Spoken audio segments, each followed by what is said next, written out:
Hello student, welcome to our YouTube channel. I am S K Mishra. आज हम class 9th का second lecture लेकर के आए हैं और आज हम इस लेक्चर में टाइप्स ऑफ सेल और डिस्कवरी ऑफ सेल और उसके साथ साथ सेल थियरी के बारे में डिस्कस करेंगे। तो आइए वीडियो को स्टार्ट करते हैं। और अगर आप चैनल पे नए हैं तो चैनल को सब्सक्राइब करिए ताकि लेटेस्ट वीडियो की नोटिफिकेशन आप तक पहुंचती रहे। और अगर वीडियो पसंद आए तो उसे लाइक करिए और अगर आपका कोई क्वेश्चन है तो उसे कमेंट बॉक्स में शेयर करिए। तो आइए वीडियो को स्टार्ट करते हैं। तो स्टूडेंट्स, इसके पहले हमने डिस्कवरी ऑफ सेल के बारे में डिस्कस किया था। जैसा कि आप जानते हैं कि cell is discovered by Robert Hooke in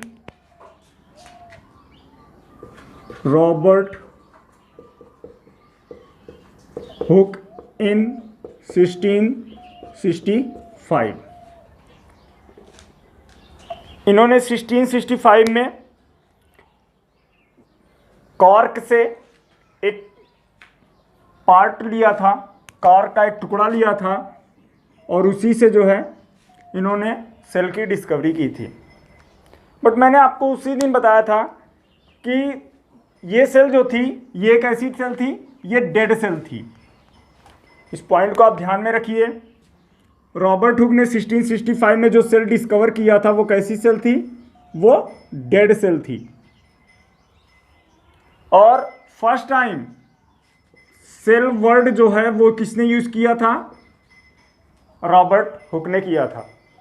Robert Hooke ने ही फर्स्ट टाइम सेल वर्ड का यूज किया था, जिसके बारे में उन्होंने अपनी जो बुक लिखी थी माइक्रोग्राफिया।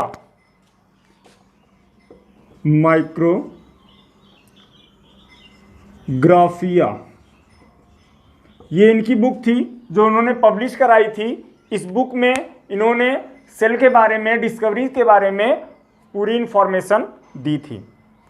अब इसके बाद हम बात करते हैं डेड सेल के बाद फर्स्ट लिविंग सेल के बारे में। First living cell is discovered by Antonie van Leeuwenhoek. First living cell is discovered by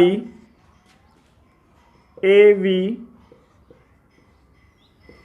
Leeuwenhoek, Antony von Leeuwenhoek in 1674। आपको इस पॉइंट को बिल्कुल ध्यान रखना है। First cell is discovered by Robert Hooke. अगर कहीं पर क्वेश्चन आता है कि सेल वाज डिस्कवर्ड बाय, तो वहां पर आपको पॉइंट देखना है रॉबर्ट हुक का। बट अगर कहीं पर भी स्टूडेंट फर्स्ट टाइम, पहली बार जो है सेल किसने डिस्कवर किया था? रॉबर्ट हुक ने किया था। और इसकी एक ब्रांच भी है, इसी में थोड़ा सा मैं बता देता हूं। सेल की एक स्पेशल ब्रांच है बायोलॉजी में जिसे हम कहते हैं साइटोलॉजी, कोशिका विज्ञान। साइटोलॉजी के फादर का नाम जो है वो क्या है? Robert Hooke. Robert Hooke is father of cytology. और यहां पर ध्यान दीजिए, first living cell is discovered by AV means होता है एंटोनी वॉन ल्यूवेनहॉक इन 1664।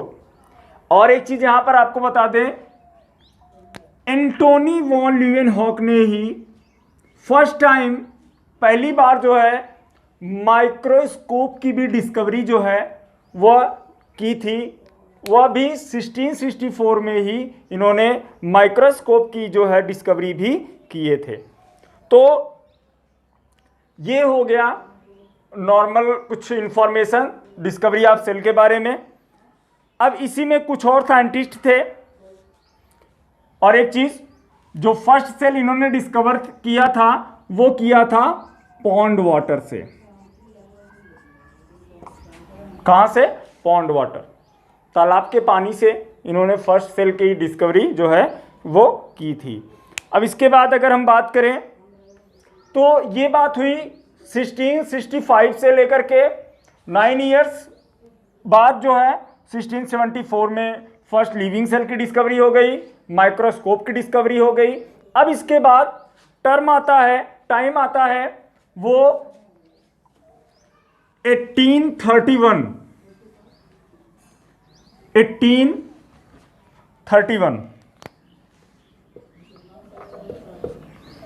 एक साइंटिस्ट थे जिनका नाम था रॉबर्ट ब्राउन।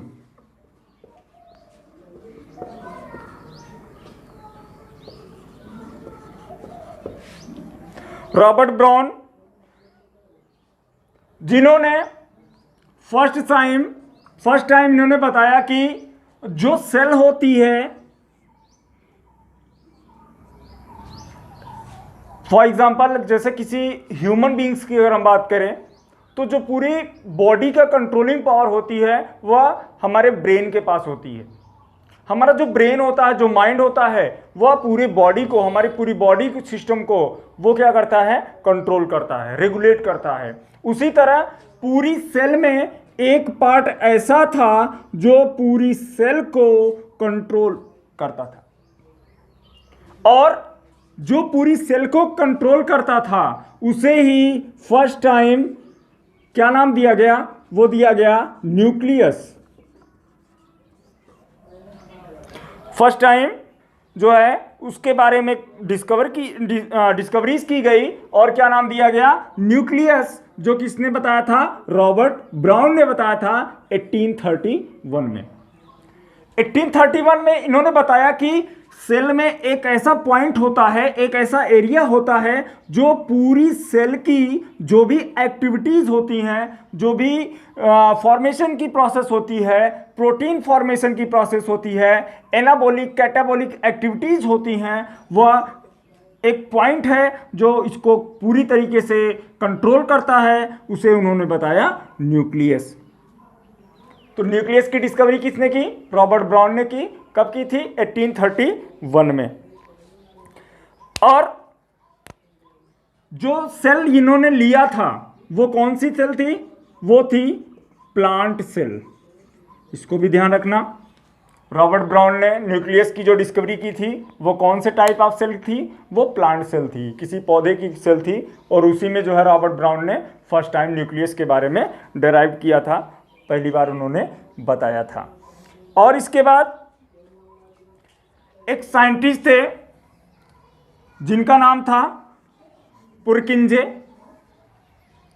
थोड़ा सा उनके बारे में भी देख लेते हैं, आगे हम डिटेल में उसके बारे में पढ़ेंगे, बट यहां पर शॉर्ट में थोड़ा सा देख लेते हैं। एक साइंटिस्ट थे पुरकिंजे।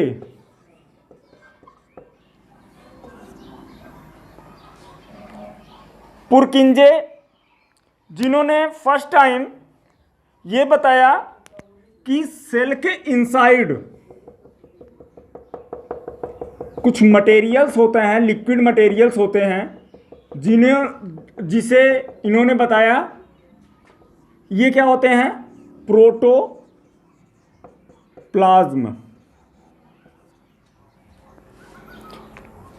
पुरकिंजे ने फर्स्ट टाइम बताया कि जो आउटर वॉल होती है सेल की, उसके अंदर अगर देखा जाए तो इनसाइड द सेल कुछ लिक्विड मटेरियल्स पाए जाते हैं, जिन लिक्विड मटेरियल्स को हम क्या कहते हैं? प्रोटोप्लाज्म कहते हैं। और ये वर्ड किसने दिया था?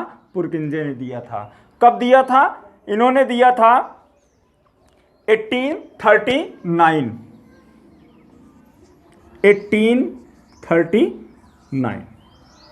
1839 में इन्होंने इसके बारे में बताया था। और इसके बाद ये बेसिक तौर पे आपकी डिस्कवरी जो है वह थी सेल की। अब इसके बाद हम डिस्कस करेंगे what is cell theory. Cell theory क्या है और किसने दिया, कब दिया, और सेल थियरी में क्या बातें आती हैं। तो चलिए देखते हैं सेल थियरी। तो स्टूडेंट देखते हैं सेल थियरी। सेल थियरी में दो साइंटिस्ट थे, एक थे जैकब मैथियस स्लाइडेन और एक थे थियोडोर स्वान। दो साइंटिस्ट थे जिन्होंने फर्स्ट टाइम सेल के जो भी एक्टिविटीज़ थी उनके बारे में डिस्कस किया था। इन्होंने डिस्कस किया था 1838 में और इन्होंने किया था 1839 में। ये दोनों जर्मन के साइंटिस्ट थे, यानी जर्मनी के, और ये बॉटनिस्ट थे। मीन्स ये बॉटनी के एरिया में वर्क कर रहे थे। और ये कौन थे? जूलॉजिस्ट। मीन्स ये जूलॉजी के एरिया में अपना वर्क कर रहे थे। तो ये दोनों साइंटिस्ट ने मिलकर के फर्स्ट टाइम एक थियरी दी जिसे हम कहते हैं Schleiden and Schwann theory. Cell theory को जो साइंटिस्टों ने दिया था उन्हीं के नाम पर यह दिया गया कि फर्स्ट थियरी को स्लाइडेन एंड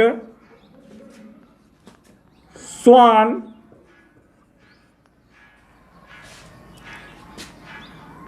थियरी।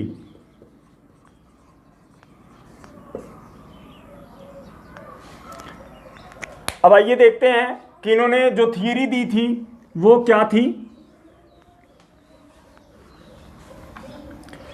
फर्स्ट तो इन्होंने बताया, सबसे पहले इन्होंने बताया कि जितने भी लिविंग ऑर्गेनिज्म हैं वो सभी सेल से मिलकर के बने होते हैं। और उसके बाद इन्होंने बताया कि cells are structural and functional unit of all living organism. तो चलिए इनकी थियरीज को हम राइट डाउन कर लेते हैं। फर्स्ट जो था, all organism are composed of cells. जितने भी लिविंग ऑर्गेनिज्म होते हैं वो किसके बने होते हैं? सेल्स के बने होते हैं। सेकंड उन्होंने बताया cell is the structural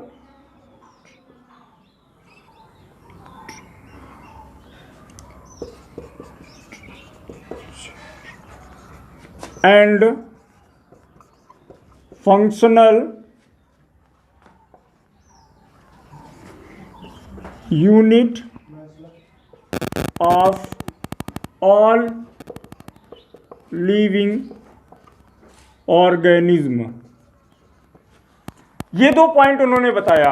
first तो उन्होंने बताया कि जितने भी लिविंग ऑर्गेनिज्म होते हैं वो किसके बने होते हैं? सेल के बने होते हैं। और सेकंड उन्होंने बताया cell is the structural and functional unit of all living organism. Means एक ऑर्गेनिज्म के बॉडी में जो भी एक्टिविटीज होती हैं, जो स्ट्रक्चर फॉर्म होता है, जो फंक्शन होता है, जितने भी टाइप्स के फंक्शन होते हैं वह किसके थ्रू होता है? वह एक यूनिट है जो कि सेल के द्वारा सारी एक्टिविटीज जो हैं वह बॉडी की होती हैं। तो ये थियरी जो थी ये इन्होंने सेल थियरी के फॉर्म में दिया था और जिसे क्या नाम दिया गया था इस थियरी को? Schleiden and Schwann theory. But इनके थियरी में बहुत सारी कमियां थी जो कि कुछ साइंटिस्टों ने इसके बारे में बताया भी। उन्होंने बताया कि इस सेल थियरी में ये नहीं बताया गया था कि आखिर जो सेल फॉर्म होती है वो आती कहाँ से है, किससे बनती है। तो आगे चल करके एक और साइंटिस्ट आए जिन्होंने फर्स्ट टाइम एक न्यू सेल थ्योरी दी और ये बताया कि जो न्यू सेल फॉर्म होती है वह कहां से आती है। तो सेल थ्योरी का सेकंड पार्ट हम कह सकते हैं इसे, जो एक साइंटिस्ट थे 1855 रॉबर्ट बिरको। रॉबर्ट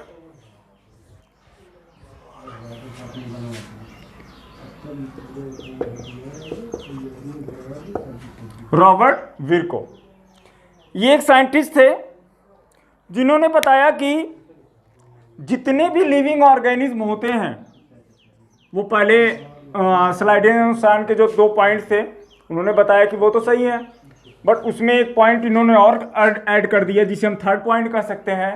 वो था कि जितने भी लिविंग ऑर्गेनिज्म होते हैं वो प्री एग्जिस्टिंग सेल, मीन्स जो उसकी पुरानी सेल्स होती हैं उसके उसी से जो है न्यू सेल का फॉर्मेशन होता है। फॉर एग्जाम्पल हम समझते हैं, सपोज दैट ये कोई एक सेल है, ओल्ड नॉर्मल सेल है।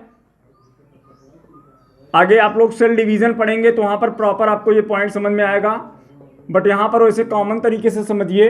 ये कोई एक सेल है, ये आगे डेवलप करती है और आगे चल करके इसमें डिवीजन होते हैं, यानी ये सेल जो है वह 2 पार्ट में बढ़ जाती है और एक ही सेल से 2 सेल्स जो है वह फॉर्म हो जाती है। तो जहां पर इन्होंने बताया था कि जो सेल बन रही है, ये जो न्यू सेल बनी है, ये किससे बनी है? प्री एग्जिस्टिंग सेल, मीन्स जो पुरानी सेल थी उन्हीं सेल से नई सेल हमेशा बनती है।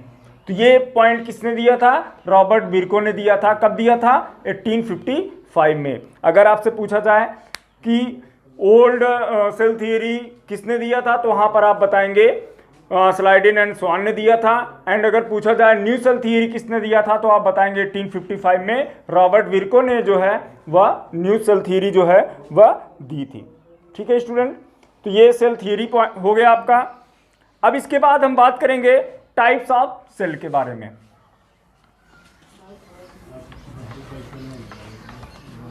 Types of cell.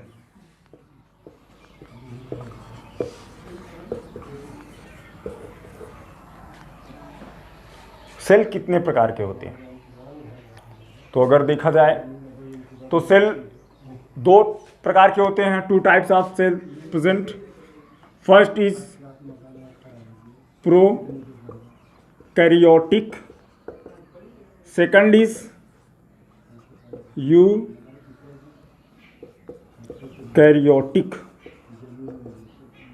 What is prokaryotic and eukaryotic? Pro means होता है प्रीमिटिव, प्रो मीन्स होता है प्रीमिटिव मतलब पुरानी। कैरियोट्स मीन्स होता है न्यूक्लियस, पुराना न्यूक्लियस। मीन्स अगर आप सेल को देखते हैं, ये हो गई सेल, इसमें यहां पर न्यूक्लियस होता है, मिडिल में ज़्यादातर देखने को मिलता है। वैसे कोई इंपॉर्टेंट नहीं है कि मिडिल में ही हो, बट ज़्यादातर देखने को मिलता है कि न्यूक्लियस जो होता है वो मिडिल में ही शो किया जाता है।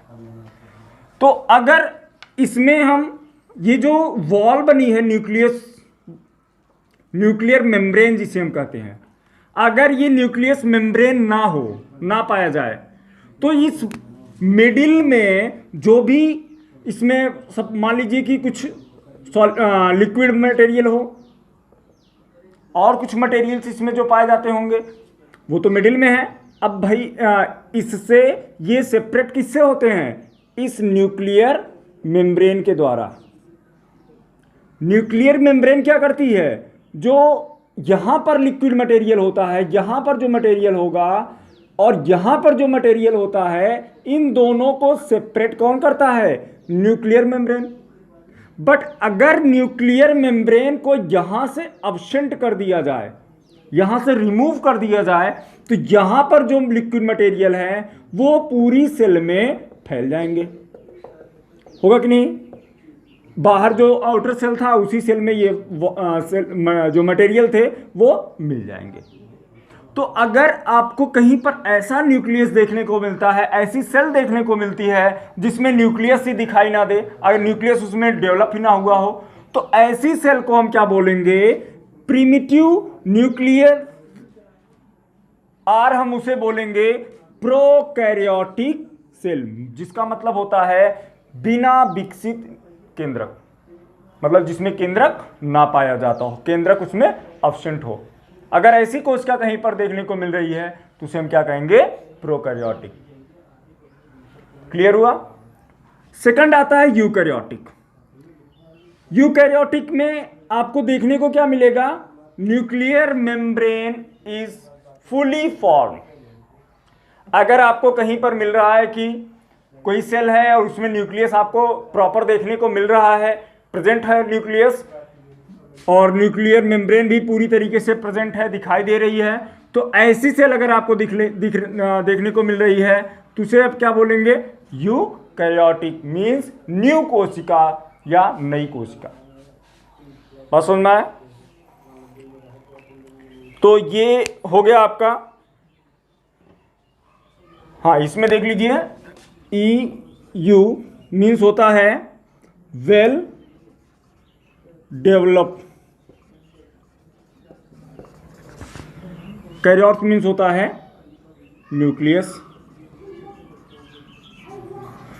इसका मतलब इसमें प्रिमिटिव न्यूक्लियस था या अनडेवलप कह सकते हैं, अनडेवलप न्यूक्लियस, जिसमें न्यूक्लियस विकसित ना हो, प्रोकैरियोटिक। और यूकैरियोटिक में वेल डेवलप, अगर हम दोनों पॉइंट को ऐड कर देंगे एक दूसरे से तो हो जाएगा वेल डेवलप्ड न्यूक्लियस, मतलब जिसमें न्यूक्लियस पूरी तरीके से डेवलप होगा उसे हम क्या कहेंगे? यूकैरियोटिक। और जिसमें न्यूक्लियस वेल डेवलप नहीं होगा उसे हम क्या कहेंगे? प्रोकैरियोटिक। तो स्टूडेंट, ये हो गया आपका प्रोकैरियोटिक एंड यूकैरियोटिक। अब इसके बाद हम आगे नेक्स्ट वीडियो में डिस्कस करेंगे और आगे आप लोगों को बताएंगे कि what is the difference between prokaryotic cell and eukaryotic cell, और उनका स्ट्रक्चर कैसे होता है।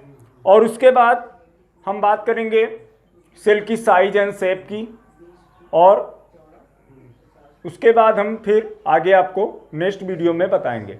तो स्टूडेंट, अगर आपको वीडियो पसंद आया तो वीडियो को लाइक करिए और अपने दोस्तों के साथ शेयर जरूर करिए। और अगर अभी तक आपने चैनल को सब्सक्राइब नहीं किया है तो चैनल को सब्सक्राइब करिए, ताकि आने वाले वीडियोस की नोटिफिकेशन आप तक लगातार पहुंचती रहे, सबसे पहले पहुंचती रही। Thank you.